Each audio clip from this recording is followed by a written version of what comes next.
kepiye? Menika. Walah wis pokoke maklum sewu sadurunge. 1,5 tahun. Napa? Orang gucek ngene iki Oh, cetha. alah. Ya ki ya. Lah nggih, Ya mergo corona kamu lah ya. Nek jenengan niku Ki. Pak Teguh. Ki tanganku lho rasane. Nek jenengan dangu mboten nyepengi ngeten iki to. Nek kula ora. Aku Ajek. kerep banget. Wih, cen kowe iki ora nang ndi tok goleki sih. Corona ra corona aku nyekel kok. Nyekel mic tegese. Lah nggih, sepelan ngoten lho. Nggonku ya cak karaokenan. Mboten. Oh, asli. Nek karaoke ki ra beda. Asli. Oh, asli. Iki ya oke. Pak Teguh. Nika sakderepun ngaturaken lelagon, ngaturaken kula nuwun. Marak sowan wonten Gebang. Gebang. Giri Suko. Giri Suko Panggang. Wonten dalemipun Bapak Sumiran dalasan Ibu Ruminah. Ruminah. Piye petani Bambang. Nggih. Setia tuhu kemawon. Setia tuhu pun tindakan Mas Wahyu. Niki dilale sore iki ketemu wong alim-alim. Lah pripun? Wah, iki tukangnya pijet ki anteng. Iya. Pengendangnya yo meneng wae ndelek. Piye kok ndenake lho. Jan beda. Dadi sisi sesoren yo ora metu nek ora ditabung. Lah iya, jan iya ki. Kuwi lho, wah mesem wae angil. Pamintaku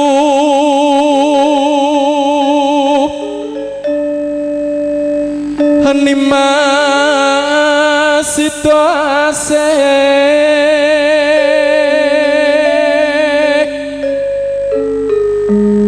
Hatut runtut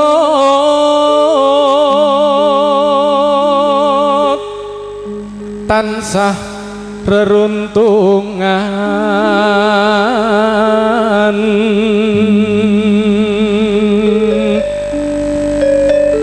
ing sarina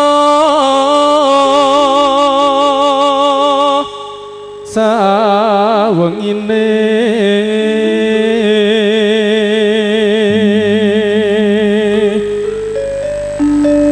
datan kinggang sarambut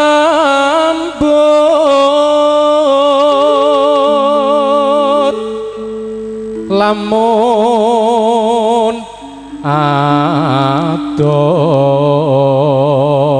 caketing ati yen cedhak tansah mulat sida asih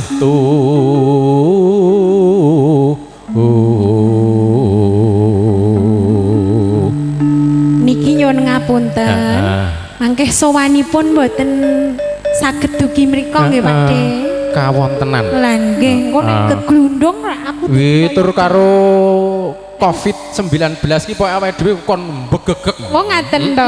Anjuran ora pokoke dilarang untuk penyanyi Jawa Tasto karo tamu kon sane ngaturane. Ngaten nggih. Jauhi kerumunan. Lenggah ya jaga jarak. Ya iya mula aku ora niki wis kudu sapa wae. Nang omah ya jaga jarak. Weh. Ya ora nek ning omah.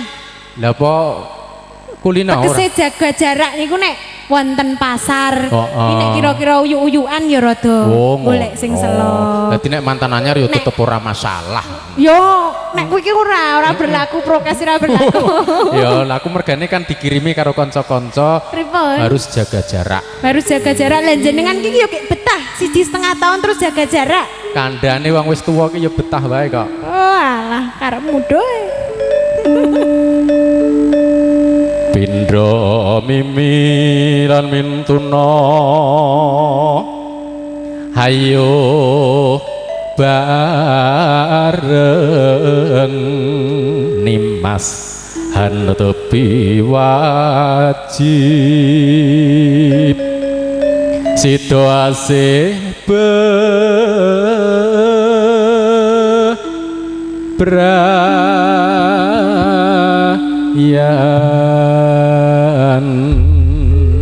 Setya tuhu katur kagem putra temanten sarimbit. Nggih. Banyu bening Pesona. Oh pesona toh. Iya, kok lalen. Semoga katur datang sepun pertama dinanggung datang putra Mas Danang Setiaji. Enggak Mbak Siti Aminah. Sumangga. Monggo Mas.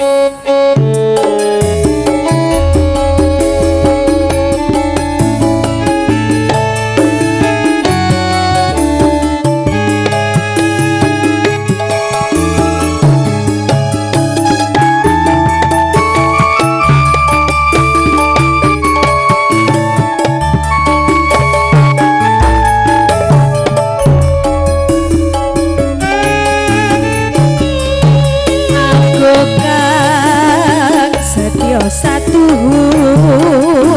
wetin nganti saiki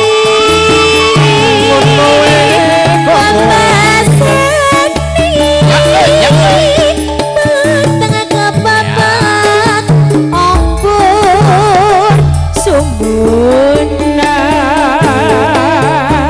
andika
menika makarya sesarengan nopo syutinge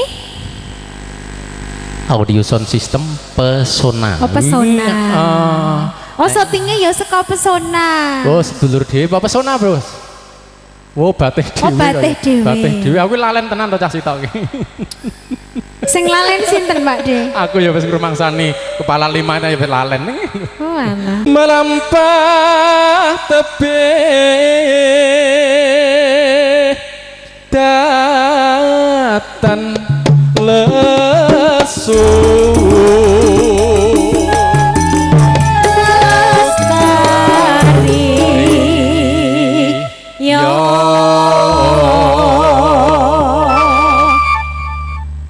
mukyanto berkah ing witi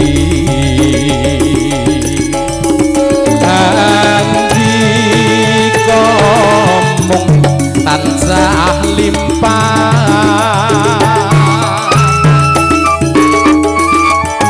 panyuwunku setya kula tansah nglamlami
mune kurang rena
kagem putra temanten Saribit ya. Semoga hidup keluarga yang sakinah mawaddah warahmah nining lenggah. Nuwun sewu dateng sambut sanggu tamu ingkang keparengan sang jenengan kundur nggih kemawon saking keluarga tebi sangir panundung jenggaripun para tamu tansah jinakena ing nugroho turun saking bebaya marga sehingga semangke pinanggih keluarga kanthi lulus raharja sawingkingipun banining urut Denok Zeni Marak Sowan.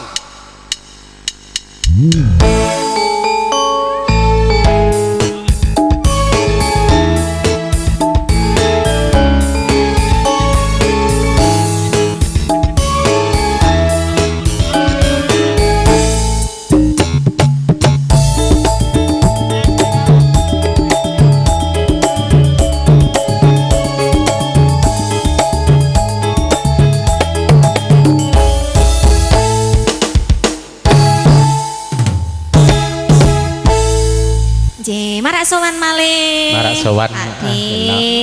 Dangu mboten pinanggih panjenengan nggih. Alhamdulillah sehat sing penting. Katon sehat. Nah, kepiye nok kabare nok? Alhamdulillah sae.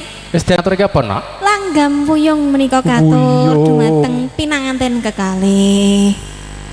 Ajeng bawa jenengan. Langgam puyung ning wis ora saiki. Ning isih ana sing nguyung.